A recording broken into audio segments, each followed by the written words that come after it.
Y la coalición oficialista Cambiemos de Argentina resultó ganadora en las elecciones legislativas del domingo pasado, lo que permitirá al presidente Mauricio Macri continuar con las reformas e impulsar su agenda. Al respecto tenemos el análisis del doctor Juan Cruz Olmeda, profesor e investigador del Centro de Estudios Internacionales del Colegio de México y director de la revista Foro Internacional del Colmex.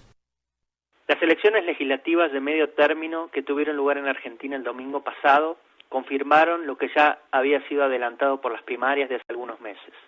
Una victoria rotunda de la coalición oficialista Cambiemos que lidera el presidente Macri.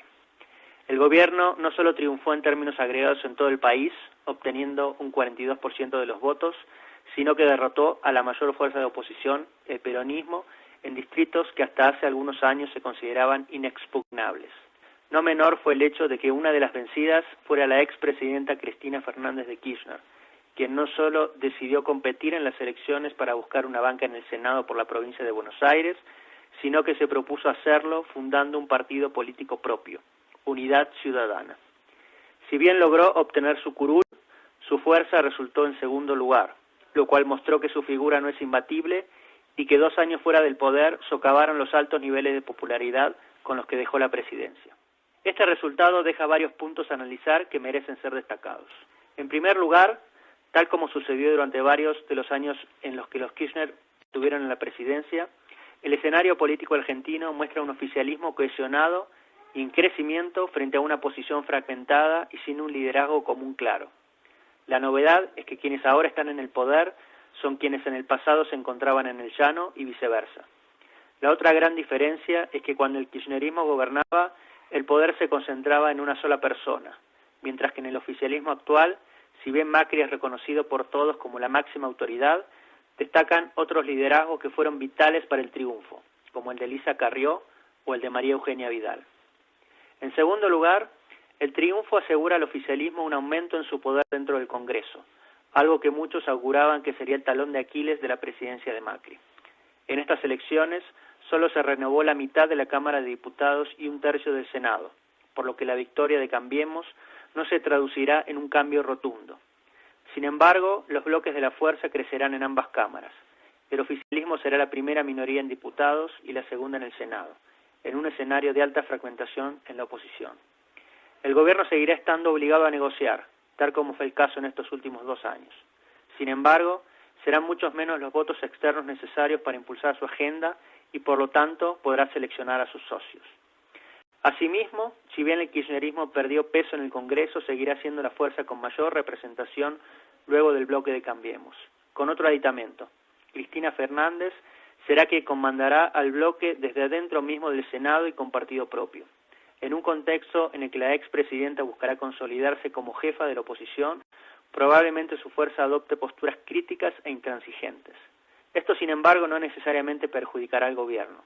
De hecho, su triunfo se debió en parte a la polarización y rechazo que genera en muchos sectores la figura de Cristina. En la dinámica legislativa, este nuevo escenario podrá permitir al oficialismo estrechar lazos con representantes más moderados del peronismo, que en los últimos años ya se convirtieron en aliados para la aprobación de distintas leyes. Por otro lado, los grandes derrotados fueron los líderes peronistas que, enemistados de hace tiempo con la expresidenta, buscaron promover posturas moderadas y centristas. La apuesta de dirigentes como Sergio Massa, Florencio Randazzo e inclusive Juan Manuel Urtubey fue plantear que, en un clima de polarización, ellos representaban la cara racional del peronismo. Massa y Randazzo lograron pocos votos en su intento por llegar al Senado en la provincia de Buenos Aires, mientras que Urtubey, a quien muchos veían como potencial candidato presidencial en 2019, perdió en la provincia que gobierna, Salta.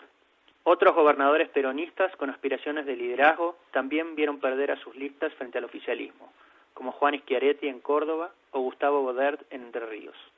En todos los casos, las derrotas se explican en gran medida por la decisión del kirchnerismo de competir con candidatos separados. Unificar estos diferentes grupos, que tienen en común definirse como peronistas, será muy difícil.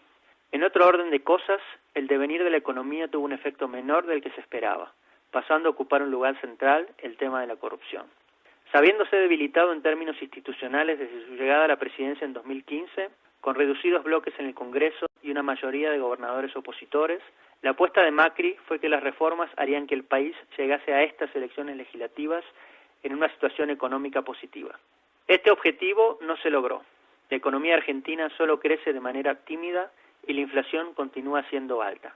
Sin embargo, los votantes no castigaron al oficialismo por esto, sino que pesó más el pasado. El aura de corrupción que se consolidó en estos años en torno al gobierno de Cristina y que se tradujo en el arresto de varios funcionarios claves en el área de obras públicas.